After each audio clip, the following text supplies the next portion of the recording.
Build your network and connect the trains, cars, and travelers as best as you can to have the most efficient network in Railroad Tiles.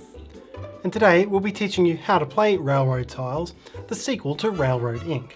The game is designed by Hjalmar Hach and Lorenzo Silva and published by Horrible Guild. And hello everyone, it's Stella. And Taryn from Meeple University. Alright, let's get to the classroom.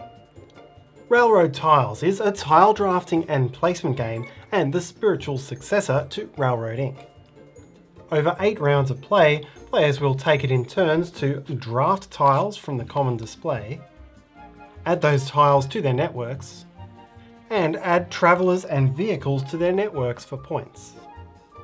Whoever assembles the highest scoring network over 8 rounds and endgame scoring will be the winner. To set up, lay out the station board and randomise the player pawns onto the turn order track. Find the 7 placement tokens and shuffle them into a face-down stack which you'll place on the clock tower. Separate all of the single-sided tiles showing these backs from the rest. These are the objective tiles, they're used only with the objectives variant. All remaining tiles are double-sided tiles called route tiles, and you'll shuffle them up into the bag. Make general supplies of the car, train and traveller pawns, the prestige point tokens, and the bonus markers. These are prototype components and in particular you'll expect the bonus markers to be stars in the final version. Finally, draft starting route tiles. Draw as many tiles from the bag as there are players and make sure there are no functional duplicates. If they are, discard the duplicates and redraw until all are different. In reverse starting turn order, each player chooses one tile from among those in the display and places it in front of themselves to begin a personal network. You're now ready to play. To begin a round, first draw the top placement tile from the deck and place it into the waiting room space, pushing any other tiles to the right if needed. So this would be the first round, while in the 4th round you'd add this tile here, pushing all to the right and discarding the last one. The 0, 1 or 2 tiles occupying these 2 spaces are called the active tiles for this round. Next, deal route tiles from the bag into columns based on the number of squares showing at the top of each column. So that will be 4, 3, 3, 2 and 2.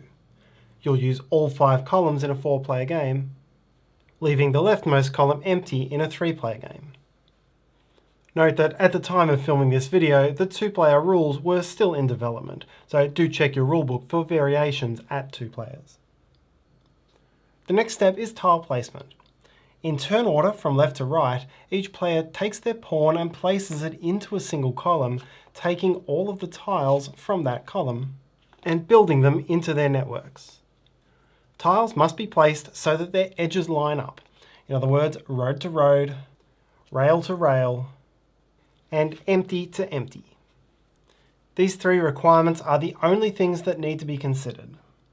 And for placement purposes, you don't need to look at the city background. You can freely place city next to non-city as long as the transports through the edges are matching. In normal scenarios, you must place all of the tiles that you've drafted.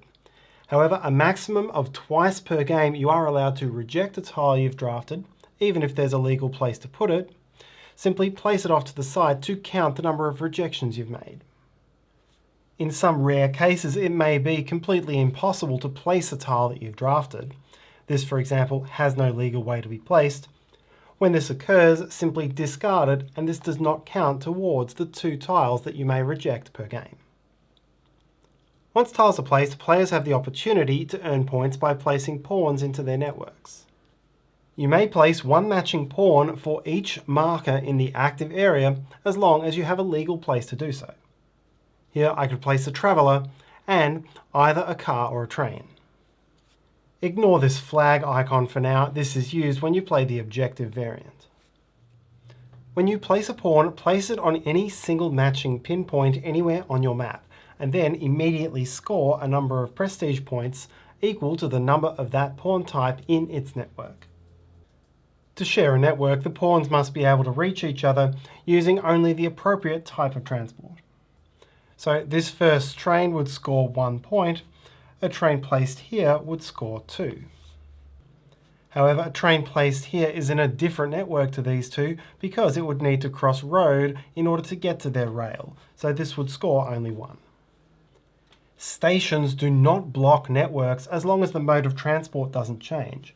So this car would be worth 1 point, and this car would be worth 2, since they share this unbroken road path. Traveller pawns can use any combination of road and rail within their networks. So again, this is a 1 point traveller, and this one is a 2 point traveller, despite having to cross 2 roads and 2 rails to get to its buddy.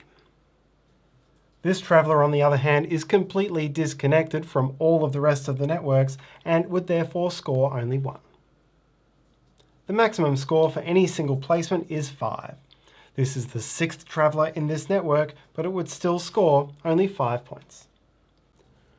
Once pawn placement is complete, the round is over. All players' turn order markers are returned to the turn order track in their new left to right order. There will be a single column of tiles remaining, and you now place one of the star bonus markers on that column. A single set of tiles could accumulate more than one of these over several rounds. Now proceed to setting up the next round, refilling only the empty columns the way you did during setup. Now continue as before, except that if you draft any tiles that have bonus tokens on them, you collect those tokens as well. You can hold any number of these, and then at most twice per round, you may spend one in order to treat one of the active placement tiles as if it were wild. The game begins with 7 tiles in the placement stack, so at the start of the 7th round, you'll empty the stack. At the start of the 8th round, you'll empty the waiting room, and this signifies the final round of the game. Now to the points you've gained for pawn placement, evaluate and add endgame scores. Each orthogonally adjacent region of 3 or more city tiles, that is, those showing these buildings, scores you 5 points. So this group of 2 is worth nothing, but this group of 3 and this group of 6 are each worth 5 points. The transport network doesn't matter here. These 2 parts of the city are on completely different transport networks, but still count as a 5-point city block. Secondly, find your largest completely filled rectangle of tiles and score 1 point per tile. So here I have 2 separate rectangles of 3 by 4, as well as this rectangle of 2 by 7. The 2 by 7 is the largest, so I'd score 14 points. Finally, count your number of unfinished transport edges. Here I've got 1, 2, 3, 4, 5, 6, 7, 8, 9, 10, 11, 12. You get your first 5 of these for free. For every other one, lose 1 point. So here, 12 minus 5 is a loss of 7 points. You do not gain points if you finish with fewer than 5 unfinished edges. The player with the highest score wins, and if tied, whoever turn order marker is furthest left after the final round breaks the tie. Once you're familiar with the game, you can introduce the objective tiles.